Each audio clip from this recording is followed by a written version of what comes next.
nasa ating pong linya, kumustahin na natin yung mga grupo ho ng mga retailer, Grains Retailers Confederation of the Philippines o GRECON, ang kanilang tagapagsalita, si Ginoong Sir Orly Manuntag. Sir Tokayong Orly Manuntag. Sir, good morning po sa inyo. Si Orly po ito sa DCWB, sa Radyo na TV pa. Good morning po. Good morning po sa inyo at sa inyo po lahat ng tagapakinig po. Ano ho ang sitwasyon ho ba ngayon? Malaman lang ho namin sitwasyon ng presyuhan ng bigas sa retail. Kasi itong mga nakalipas na araw, binabanggit na may nagbaba na yung mga dating 58, 56, naging 52, 50 or even 49 pesos na raw yung presyo ng iba. Ganun ho ba talagang sitwasyon ngayon, Sir Orly? Yes, totoo po yan, lalo na sa mga imported po natin. Kasi dahil po din sa pagbaba din po ng presyo sa world market, so nakikita na ho natin ngayon, nababa na rin po sa loob mismo ng ating merkado rito. So pare po, mula po nung December po, November, late November, December, nagbababa na po ang presyo sa world market. Siguro yung demand mahina. So kaya ito po dito sa atin, makikita na rin ho natin yung pagbaba po ng presyo ng bigas. So medyo maganda po ito para sa mga consumers po natin. Hindi kaya daw ginagawa, nangyayari ito dahil merong planong pagdedeklara ng food security emergency na automatiko na matutulungan yung ng gobyerno, yung mga mamamayan na makabili ng murang bigas through NFA. Sir Orly. Ayun nga po, ang alam po namin dyan is kailangan po nila mag-declare dahil yung mandate po ng NFA, wala naman po sa kanila na magbenta po ng bigas sa merkado. So isa to sa pamamaraan po nila para makapag-unload dahil malapit na rin po ating harvest. So baka po hindi rin po sila makapag-bili sa ating mga magsasaka at maging sanhi ito ng pagbagsak ng presyo ng palay. Kawawa naman yung mga magkasaka nating kababayan. So walang problema doon sa bagay. Pag retailer, kung ano lang naman yung basta't may maibenta, yun naman ang inyong concern na po, Sir Orly? Siyempre po, kung ano po yung nasa merkado na available yan na presyo, ibebenta lang po naman natin para sa ating mga kababayan po. Ano ho ang tugon ng inyong grupo? Dito nakalipas na araw kasi, may mga supplier din na nagsasabi na hindi naman mahal ang aming binibenta. Nagugulat kami pagdating sa palengke, iba na yung presyo. Tapos may ibang mga retailer na nagbebenta ho ng bigas na pinapaltan yung, ano ba yung presyo, yung tag price na tinutusok sa bigas. Pag andyan yung mga may umiikot na taga-DTI, 50. Pero pag alis at wala na, nagiging 50 na, nagiging 56. May ganun bang pangyayari sa inyong pagkakaalam, Sir Orly? Siguro ang sagot natin yan, tingnan natin yung, kumbaga sa yung resibo na lang siguro ng retailer kung nag-overprice ba siya. Diba? Kasi mahirap po natin silang akusahan ng gano'n na lang din po. Siyempre, una-una yung mga kababayan nating retailer. Kaya lang sa mga ako binibilhan ko lalo na yung bigas ando doon sa parang yung nakakahon, yung hindi sa sako yung nakakahon. Tapos tinataka, ilalagay sa kilo. Usually walang resibo kasi yun Maganda siguro meron ding documentation, pakita rin. Siguro fair, para maging fair din naman sa inyong grupo na hindi kayo nasisita na sa inyo na kayo ang dahilan ng mahal na presyo na bigas. Talaga napaka-unfair nun.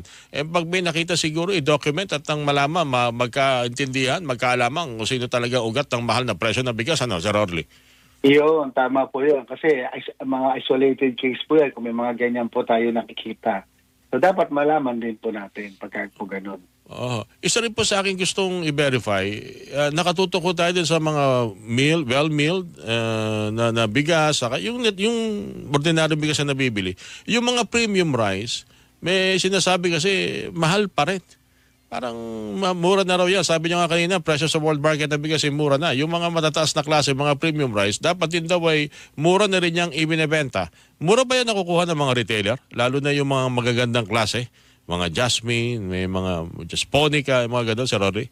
Yung mga gano'ng klase, halos ang puunan niya nasa mga 48 pesos. Yung talaga magandang klase, yung mga Jasmine. 48. So magkano dapat yan sa retail? Sa retail, dapat po yan, mga 53 po yan, 54 hanggang 55, mga gano'n po. Parang yung nakita ko din sa video, yung Jasmine, 60, 62 Dapat to, ibig sabihin, po overpriced na kasi, yan, ha? Overpriced po yun kung 60 po yun dahil kung 48 na nakukuha, o sabihin natin 50 niya na po nakuha, di dapat mga 55 lang.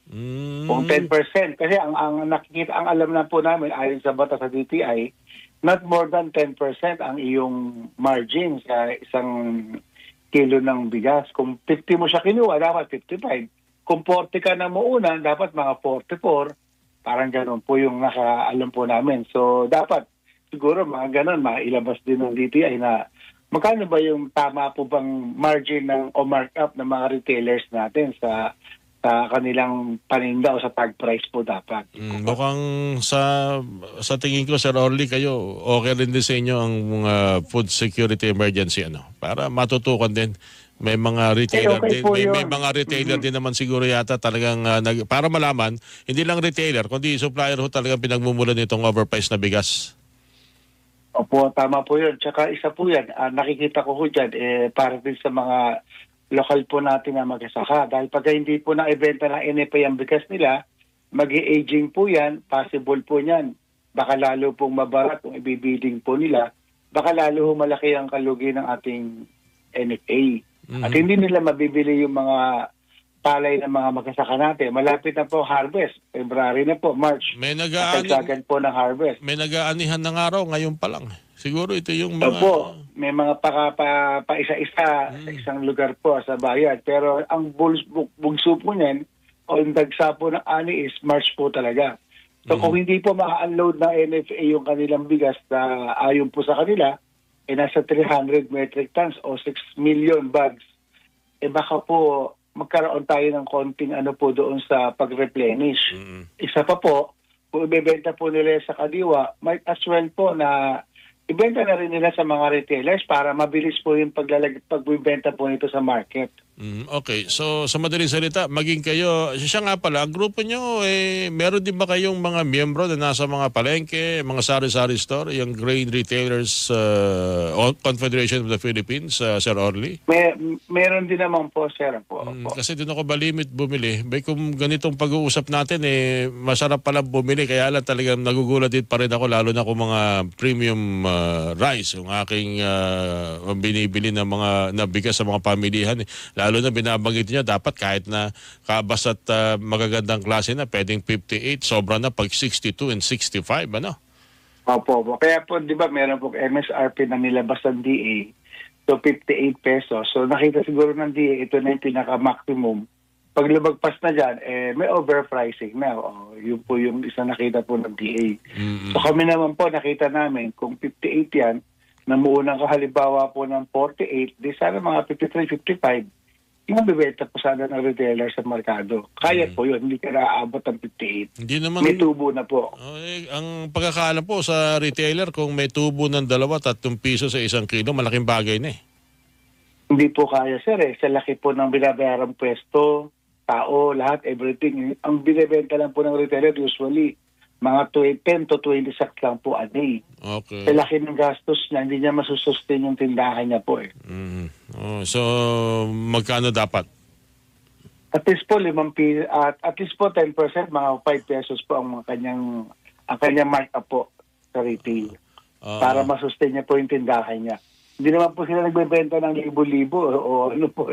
Kaya hindi po siya talaga niya kakayanin kung 2 piso, 3 piso. Siguro sa government stock, kaya ito NFA, nalalabas nila, mabigyan nila yung 2 piso yung retailer, parang tulong-tulong lang, okay na po yun. At least, nakatulong din po yung retailer sa gobyerno na dati namang ginagawa po during NFA times, na pag may mga ganito tayong mga crisis sa bigas, nilalabas lang po ng NFA ang bigas sa merkado, na i-stabilize na po yung presyo. Okay. Sir Orly, ngayon po, wala po yung mandate sa kanilang ganon, kaya medyo nahirapan po tayo. Okay. Sir Orly, huling tanong na lang. Yung pinag-uusapan natin na National Food Security Emergency sakaling maglabas ng mga bigas ng NFA, diretso pa rito, sa tulong ng LGU, ibig sabihin, baka hindi kayo masuplayan yung mga nasa palengke at mga tindahan.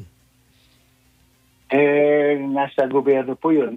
Kami naman po ay... Pero gusto nyo kayo rin sana mabagyan ng NFA. Po, para kasi sa dami naman po yan, kung 6 million bags yan, isang buwan na lang po aantayin natin, mag-harvest na po. baka hindi rin po maibenta ng LP agad-agad sa LGU. Siyempre, ang may kasaraya magbenta po, mga retailer eh. Ang LGU po, bago po sa kanila magbenta po sila ng bigas. So okay po siguro kung may LGU, may Kadiwa, may mga retailers tayo. At least marami po ang channel ng gobyerno. Maaari mapagbibilhan. Marami tayong mabibilhan, mapupuntahan. Accessibility po, napaka-importante po nun. Tama po. Sir Orly Manuntag, maraming salamat. At sa ulitin, sir, thank you po sa pagtanggap sa aming tawag. Kaugnay po ng usapin na yan ng patuloy na pagkamatay sa presyo ng bigas. Ingat po kayo at maraming salamat po, Sir Orly. Salamat din po. Sa ulitin po. Salamat. Si Ginoong Orly Manuntag, tagapagsalita po ng Grains Retailers Confederation of the Philippines o GRECON.